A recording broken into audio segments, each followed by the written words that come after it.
Pasar desa Sukamaju pagi itu tampak seperti biasanya, hiruk-pikuk pedagang menjajakan sayur, buah, dan dagangan mereka, sementara warga berdesak-desakan mencari kebutuhan sehari-hari. Matahari baru saja menembus kabut tipis di atas jalan tanah yang berdebu. Namun, suasana damai itu mulai terganggu ketika terdengar suara gaduh di salah satu lorong pasar. Seorang preman pasar, terkenal dengan sifatnya yang suka membuat onar dan menakut-nakuti pedagang, tampak berdiri di tengah kerumunan. Namanya Pak Harto. Tubuhnya besar, wajahnya keras, dan matanya yang tajam membuat siapapun yang menatapnya merasakan ketegangan. Hari itu, Pak Harto tampak gelisah. Ia berjalan mondar-mandir di dekat warung sayur milik Bu Siti, sambil sesekali melempar pandangan penuh curiga kepada seorang lelaki tua yang baru saja lewat. Lelaki itu adalah Kiai Ahmad, seorang kiai yang terkenal baik dan jujur. Kiai Ahmad biasa datang ke pasar setiap minggu untuk membeli sayur dan kebutuhan pokok untuk pesantrennya. Tanpa alasan yang jelas, Pak Harto tiba-tiba berteriak dengan suara menggelegar. "Warga, lihat, kiai ini mencuri." Kerumunan warga spontan berhenti dan menoleh. Mata mereka terpaku pada Kiai Ahmad yang hanya berdiri tenang, wajahnya menandakan kebingungan dan kesabaran. Namun, kata-kata Pak Harto sudah menyebar seperti api, dia mengambil uang dari kotak warung Bu Siti. Beberapa orang mulai berbisik, sebagian mencoba menenangkan diri, tapi rasa penasaran mendorong mereka untuk mendekat. Kiai Ahmad, meski merasa dizalimi, tetap menunduk hormat, menahan emosi, dan berusaha menjelaskan. "Warga, saya tidak mengambil apapun. Silakan periksa sendiri, Bu Siti." Tapi Pak Harto malah menertawakannya dengan sinis. "Siapa yang percaya sama kiai tua itu? Lihat saja, aku menangkapnya langsung." Suasana pasar berubah menjadi tegang. Pedagang mulai menyaksikan adegan itu dengan cemas. Beberapa anak kecil menangis karena takut. Bau keringat dan debu pasar bercampur dengan rasa takut dan marah. Warga terbagi, ada yang percaya fitnah itu, ada yang tetap yakin pada Kiai Ahmad. Di tengah kerumunan, seorang pedagang tua bernama Pak Joko bergumam pelan, "Hati-hati, orang jahat kadang cepat menerima balasan dari Tuhan." Namun di mata Pak Harto, itu hanyalah ejekan. Ia merasa semua mata kini tertuju padanya, dan kesombongannya makin bertambah. Tanpa disadari, bayangan azab sedang mengintai di balik fitnahnya, suasana pasar semakin memanas. Warga yang awalnya hanya penasaran kini mulai berbisik keras, menatap Pak Harto dengan tatapan ragu. Namun sebagian lain ada yang percaya ucapan preman itu, seolah-olah kebenaran selalu harus sesuai suara paling lantang. Kiai Ahmad tetap tenang, meski dadanya berdebar. Dengan suara lembut tapi tegas, ia berkata, "Pak Harto, Anda menuduh tanpa bukti. Apakah ini adil di mata Allah dan manusia?" Pak Harto menatapnya dengan mata membara. "Cukup, aku lihat sendiri. Siapa yang percaya, ikut aku. Siapa yang tidak, diam saja." Beberapa warga terpaksa menyingkir agar tidak terseret dalam keributan, sementara beberapa pemuda mencoba menenangkan. Tapi preman itu malah semakin agresif, memukulkan tangannya ke meja dagangan, membuat buah dan sayur berjatuhan. Bu Siti, pemilik warung sayur, yang sudah tua renta, mulai gemetar. "Pak Harto, Kiai Ahmad tidak mencuri. Silakan periksa sendiri." Pak Harto malah tersenyum sinis. "Ah, Bu Siti, kamu mau pilih yang mana? Aku atau kiai tua itu?" Kerumunan semakin besar. Seorang warga muda, Budi, mencoba menenangkan. "Pak Harto, hentikan. Ini bukan cara menyelesaikan masalah. Jangan fitnah orang baik di depan semua orang." Pak Harto tertawa nyaring, suara menggelegar di pasar yang semula ramai. "Wah, ternyata banyak juga yang setia sama kiai tua itu, tapi biarlah. Kita lihat nanti." Di ujung pasar, sebuah mobil polisi melintas, namun Pak Harto sudah meninggalkan lokasi sebelum petugas turun. Ia merasa menang, namun, di balik senyum sombongnya, tak seorang pun tahu bahwa azab sedang menunggu. Sementara itu, Kiai Ahmad hanya tersenyum tipis, matanya menatap langit seolah berbicara dengan Sang Pencipta. Dalam hatinya ia berdoa, "Ya Allah, lindungi aku dari fitnah dan tegakkan keadilan-Mu." Beberapa jam kemudian, ketika Pak Harto sudah kembali ke rumahnya dengan rasa puas, sebuah kejadian aneh mulai terjadi. Beberapa jam setelah kejadian di pasar, Pak Harto kembali ke rumahnya dengan rasa puas. Ia membayangkan dirinya sebagai pusat perhatian, seolah semua warga takut dan tunduk padanya. Namun, ketenangan itu tidak bertahan lama. Saat ia duduk di kursi goyang tua di teras, tiba-tiba perutnya terasa sakit luar biasa. Awalnya ia mengira hanya karena makan terburu-buru, tapi rasa sakit itu semakin parah. Tubuhnya menggigil, dan keringat dingin menetes di wajahnya yang sebelumnya sombong. Ia mencoba berdiri, tapi kaki serasa tidak kuat menopang tubuhnya. Hanya dalam hitungan menit, wajahnya memucat dan matanya berputar ke atas, seakan menatap sesuatu yang tak terlihat. Di dalam hatinya, ia mulai panik. Apa ini? Tidak mungkin. Aku tidak melakukan apapun yang salah. Tetapi suara kecil dalam dirinya, yang biasanya diabaikan, kini terdengar jelas. Setiap perbuatan pasti ada balasannya. Di saat bersamaan, ayam jantan tetangga berkokok dengan keras, meski matahari sudah condong ke barat. Angin malam yang biasanya sejuk membawa hawa dingin yang menusuk tulang. Tak lama kemudian, seorang tetangga, Pak Joko, mendengar teriakan Pak Harto dari teras rumahnya. Ia bergegas melihat, dan yang ia temukan membuatnya terkejut. Pak Harto tergeletak di lantai, menggeliat kesakitan, wajahnya penuh rasa takut. "Pak Harto, apa yang terjadi padamu?" tanya Pak Joko sambil memegangi pundak preman itu. Pak Harto hanya bisa menggigil dan bergumam tak jelas. Azab datang. Tetangga lain mulai berkumpul, sebagian menahan diri agar tidak terlalu dekat. Semua orang merasakan ketegangan yang aneh di udara, seolah sesuatu yang besar dan tak terlihat sedang menimpa preman pasar itu. Di rumahnya sendiri, Kiai Ahmad merasakan getaran aneh di hatinya. Tanpa perlu melihat, ia tahu balasan atas fitnah itu mulai menghampiri Pak Harto. Dengan suara lirih ia berdoa, "Ya Allah, tunjukkan keadilan-Mu." Dan malam itu, desa Sukamaju terasa berbeda. Angin membawa bisikan, dan langit mendung seakan menatap setiap langkah manusia dengan mata yang menilai. Malam itu, sakit Pak Harto semakin parah. Tubuhnya menggigil, mulutnya terasa kering, dan kepalanya seperti dipenuhi dentuman tak terdengar. Ia mencoba bangun, tapi terjatuh lagi. Tetangga yang menonton hanya bisa berdiam, takut ikut terkena energi aneh yang terasa di sekitar rumahnya. Beberapa orang berbisik, "Ini pasti azab, Tuhan sedang menegakkan keadilan." Di pasar, kabar tentang Pak Harto menyebar cepat. Warga yang sebelumnya takut kini merasa lega, sementara hati mereka penuh rasa takut sekaligus kagum pada keadilan Tuhan yang bekerja tanpa suara. Pak Harto, dalam kesakitan dan ketakutan, akhirnya sadar bahwa fitnah yang ia lemparkan ke Kiai Ahmad bukan hanya merugikan orang lain, tapi juga dirinya sendiri. Malam itu, desa Sukamaju seakan diam, menunggu langkah azab berikutnya. Pagi harinya, Pak Harto terbangun dengan wajah pucat pasi. Tubuhnya masih lemah, dan ia merasa panas dingin bergantian. Saat berjalan ke dapur, ia hampir tersungkur karena kaki terasa seperti tak bisa digerakkan. Tetangga yang melihatnya dari kejauhan bergumam, "Ini bukan sakit biasa, ini azab nyata karena fitnahnya."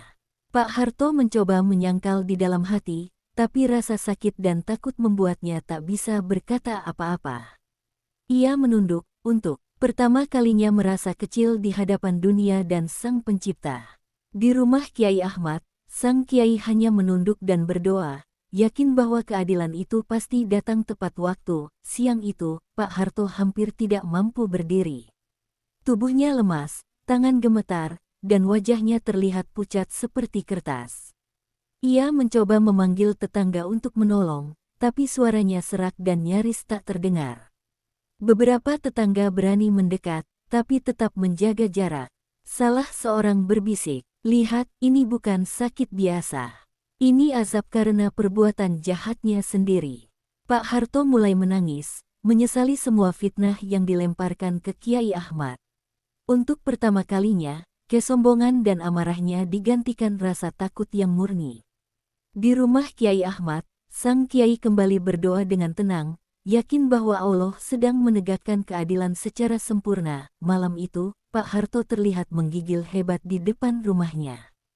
Tubuhnya tak bisa diam, dan matanya menatap kosong ke arah langit. Beberapa tetangga berkumpul di kejauhan, menyaksikan dengan campuran takut dan takjub. Seorang ibu berbisik lirih, "Kalau fitnah bisa menimpa Kiai, balasannya pasti datang, lihat sendiri, dia tidak bisa lari dari azab." Pak Harto menunduk, menyesali semua perbuatannya. Untuk pertama kali, ia merasakan ketakutan yang tulus, bukan ketakutan karena preman lain atau hukuman manusia, tapi takut pada azab Tuhan yang nyata. Di pesantren, Kiai Ahmad tetap tenang. Ia hanya berdoa, "Ya Allah, biarlah keadilan-Mu berjalan." Suasana desa Sukamaju malam itu sunyi, namun penuh pelajaran yang tak terlupakan bagi setiap orang yang menyaksikan. Dini hari, Pak Harto terbangun dengan jeritan kesakitan. Tubuhnya terasa panas menyala, lalu dingin menusuk tulang. Tangannya gemetar hebat, kakinya tak sanggup menahan berat tubuhnya. Tetangga yang menonton dari jauh hanya bisa terdiam, ngeri sekaligus sadar bahwa azab Tuhan tidak bisa dihindari. Seorang pemuda berbisik, "Ini pelajaran bagi siapapun yang berani menebar fitnah." Pak Harto menunduk, menutup wajah dengan tangan, menyesali setiap perkataan dan perbuatannya. Untuk pertama kalinya, ia merasakan penyesalan yang tulus, tapi azab sudah terlalu dekat.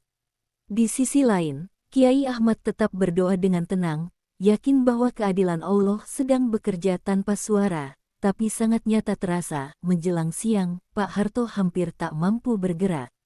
Tubuhnya panas dingin bergantian, mulutnya keluh, dan wajahnya penuh ketakutan. Ia berteriak memanggil pertolongan, tapi tak seorang pun berani terlalu dekat. Warga desa menatap dari jauh dengan campuran takut dan kagum. Seorang bapak tua bergumam, "Ini bukti nyata, fitnah dan kejahatan pasti berbalas." Pak Harto menunduk, air mata membasahi wajahnya. Kesombongan dan keberaniannya di pasar kini lenyap, tergantikan rasa takut yang murni. Di pesantren, Kiai Ahmad tetap berdoa, menunduk tenang, yakin bahwa keadilan Allah tidak pernah meleset. Desa Sukamaju seakan hening, menyaksikan puncak azab yang menimpa sang preman pasar. Beberapa jam setelah azab puncak, Pak Harto terkulai lemas di rumahnya. Tubuhnya masih lemah, wajahnya pucat, dan suaranya serak saat mencoba bicara. Ia tak lagi berani mengancam atau menakut-nakuti orang lain. Warga desa, yang sebelumnya takut padanya, kini mengangguk pelan sambil sadar bahwa setiap perbuatan buruk pasti ada balasannya. Seorang ibu berbisik, "Semoga ini menjadi pelajaran, jangan mudah memfitnah orang baik." Kiai Ahmad tetap tenang, menunduk berdoa. Ia tahu, keadilan Tuhan telah berjalan sempurna, dan desa Sukamaju kini aman dari tipu daya preman itu. Beberapa hari setelah azab, Pak Harto mulai merasakan perubahan dalam dirinya.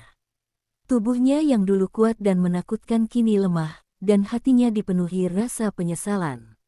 Ia berjalan pelan ke pasar, tanpa mengganggu siapapun, dan menunduk saat bertemu warga. Beberapa orang menatapnya dengan waspada, tapi ia hanya bisa berbisik lirih, "Maaf, aku salah, aku menyesal." Di pesantren, Kiai Ahmad mendengar kabar itu dan hanya tersenyum tipis. Doanya telah dijawab, keadilan Allah berjalan, dan seorang manusia sombong mulai belajar arti rendah hati. Sejak kejadian itu, suasana pasar dan desa Sukamaju berubah. Warga menjadi lebih waspada terhadap fitnah dan gosip. Mereka saling mengingatkan untuk tidak menuduh tanpa bukti, dan hati mereka lebih tenang melihat keadilan Tuhan berjalan nyata. Pak Harto sendiri mulai hidup sederhana. Ia tak lagi menakut-nakuti orang, dan setiap kali bertemu warga, ia menunduk penuh hormat. Dalam hatinya, rasa penyesalan selalu hadir sebagai pengingat, kejahatan dan fitnah selalu membawa akibat. Kiai Ahmad tetap menasihati para santri dan warga. Belajar dari perbuatan orang lain. Kebaikan pasti dilindungi, dan kejahatan pasti dibalas. Allah tidak pernah tidur. Desa Sukamaju kini damai, namun pelajaran dari azab Pak Harto tetap terpatri di setiap hati. Beberapa minggu setelah kejadian azab yang menimpa Pak Harto, Desa Sukamaju masih dibayangi kisah itu. Warga terus membicarakan bagaimana preman pasar yang sombong dan suka menebar fitnah itu harus menerima akibat dari perbuatannya. Namun, di balik semua itu, ada perubahan yang lebih dalam yang mulai terasa, terutama pada Pak Harto sendiri. Pak Harto kini bukan lagi sosok yang menakutkan. Tubuhnya yang dulu besar dan gagah kini terlihat lemah, dan setiap langkahnya perlahan, seolah setiap gerakan mengingatkannya pada azab yang pernah menghampirinya. Ia jarang tersenyum, dan bila berbicara kepada warga, suaranya rendah, penuh rasa hormat. Setiap kata yang keluar dari mulutnya kini dipilih dengan hati-hati. Di rumahnya, ia duduk sendirian hampir sepanjang hari. Tangan yang dulu sering menakut-nakuti orang kini sibuk membersihkan rumah, membantu tetangga yang memerlukan, dan menata barang-barang warungnya dengan teliti. Namun, yang lebih penting dari semua itu adalah hatinya. Hatinya kini dipenuhi penyesalan yang mendalam. Ia terus mengingat wajah Kiai Ahmad yang tenang saat difitnah, dan doa sang Kiai yang selalu terselip di udara. Suatu sore, ia berjalan ke pesantren Kiai Ahmad. Warga yang melihatnya sempat menahan napas, takut bahwa ia mungkin akan menimbulkan masalah lagi. Tapi Pak Harto hanya menunduk dan berkata lirih, "Maafkan saya, Kiai, atas semua fitnah dan kebohongan saya di pasar. Saya menyesal, saya benar-benar menyesal." Kiai Ahmad menatapnya dengan tatapan lembut, namun penuh kewibawaan.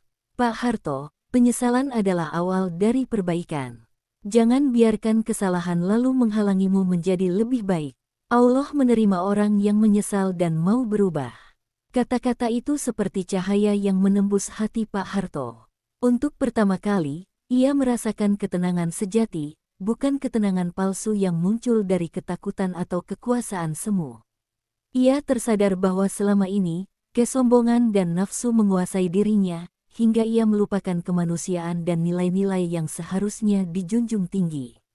Warga desa pun perlahan mulai menerima perubahan Pak Harto. Mereka tetap berhati-hati, tapi kini ada rasa empati.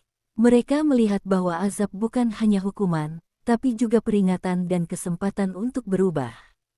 Anak-anak mulai mendengar cerita itu dari orang tua mereka, bukan sebagai kisah menakutkan semata, tapi sebagai pelajaran moral. Fitnah itu kejam, dan keadilan Tuhan pasti datang tepat waktu. Di pasar, suasana pun berubah. Pedagang lebih berhati-hati dalam menuduh satu sama lain, warga saling mengingatkan untuk bersikap adil, dan rasa saling percaya perlahan kembali tumbuh. Pak Harto sendiri menjadi simbol perubahan nyata, dari seorang preman sombong yang menebar ketakutan menjadi manusia yang lemah, rendah hati, dan penuh penyesalan. Malam-malam di Desa Sukamaju kini sunyi, tapi setiap orang tahu bahwa keadilan dan azab itu nyata. Tidak terlihat, tapi terasa. Dan bagi Pak Harto, setiap detik adalah pengingat akan dosa yang pernah ia lakukan dan kesempatan untuk memperbaiki diri. Ia belajar bahwa hidup bukan tentang menakut-nakuti orang lain, tapi tentang menjaga hati, berkata jujur, dan hidup dengan rendah hati di hadapan manusia dan Tuhan. Kisah Pak Harto menjadi legenda kecil di desa itu, kisah tentang fitnah, azab, dan penebusan. Sebuah kisah nyata yang mengajarkan bahwa tindakan manusia selalu punya konsekuensi, dan tidak ada yang bisa lolos dari keadilan Allah. Bulan demi bulan berlalu, namun kisah Pak Harto tetap hidup dalam ingatan warga Desa Sukamaju. Pasar yang dulu dipenuhi ketakutan akibat ulah preman itu kini kembali damai. Pedagang berjualan dengan tenang, warga berbelanja tanpa rasa was-was, dan anak-anak bisa bermain di jalanan tanpa takut ada orang yang menakut-nakuti. Pak Harto sendiri telah berubah total. Dari seorang preman yang sombong dan suka menebar fitnah, ia kini menjadi sosok yang sederhana, rendah hati, dan selalu berusaha menebar kebaikan. Tubuhnya masih terlihat lemah, sebagai pengingat nyata akan azab yang pernah menimpanya, tapi hatinya kini kuat untuk melakukan kebaikan. Setiap pagi, Pak Harto membantu tetangga yang membutuhkan. Ia menata warungnya dengan rapi, berbagi sebagian hasil dagangan kepada yang kurang mampu, dan selalu menunduk hormat saat bertemu warga. Tidak ada lagi kata-kata kasar, ancaman, atau senyum sinis yang menakutkan. Ia telah belajar bahwa kekuasaan semu dan ketakutan terhadap orang lain bukanlah jalan hidup yang benar. Di sisi lain, Kiai Ahmad tetap menjadi panutan bagi desa. Namun kini, beliau tidak hanya menjadi sosok yang dihormati karena ilmu dan kedamaian hatinya, tapi juga karena cara keadilan Tuhan bekerja melalui dirinya. Azab Pak Harto menjadi pelajaran hidup nyata bagi seluruh warga desa. Kejahatan yang disamarkan dalam kesombongan akan selalu menemukan balasannya, dan kesabaran serta kebenaran selalu menang pada akhirnya. Suatu sore, Pak Harto duduk di depan pesantren, menatap anak-anak yang bermain sambil tersenyum tipis. Ia mengingat kembali hari-hari ketika ia menebar fitnah, ketika ia merasa dunia tunduk padanya, dan bagaimana satu ucapan jahat bisa membawa bencana. Ia menunduk, menutup mata sejenak, dan berdoa dengan tulus. Ya Allah, terima penyesalanku. Beri aku kekuatan untuk selalu menjadi manusia yang lebih baik. Warga desa yang melihat perubahan Pak Harto mulai memaafkannya, perlahan membuka hati mereka. Mereka mengerti bahwa manusia bisa berubah, dan bahwa keadilan Tuhan bukan hanya tentang hukuman, tapi juga tentang memberi kesempatan untuk memperbaiki diri. Kisah Pak Harto menjadi legenda yang diceritakan turun-temurun, seorang preman yang menebar fitnah, menerima azab Tuhan yang pedih, dan akhirnya menemukan penebusan melalui kesadaran dan penyesalan. Anak-anak yang mendengar kisah itu tidak takut pada Pak Harto, tapi belajar tentang kebenaran, kejujuran, dan pentingnya rendah hati. Desa Sukamaju pun berubah menjadi desa yang lebih bijaksana.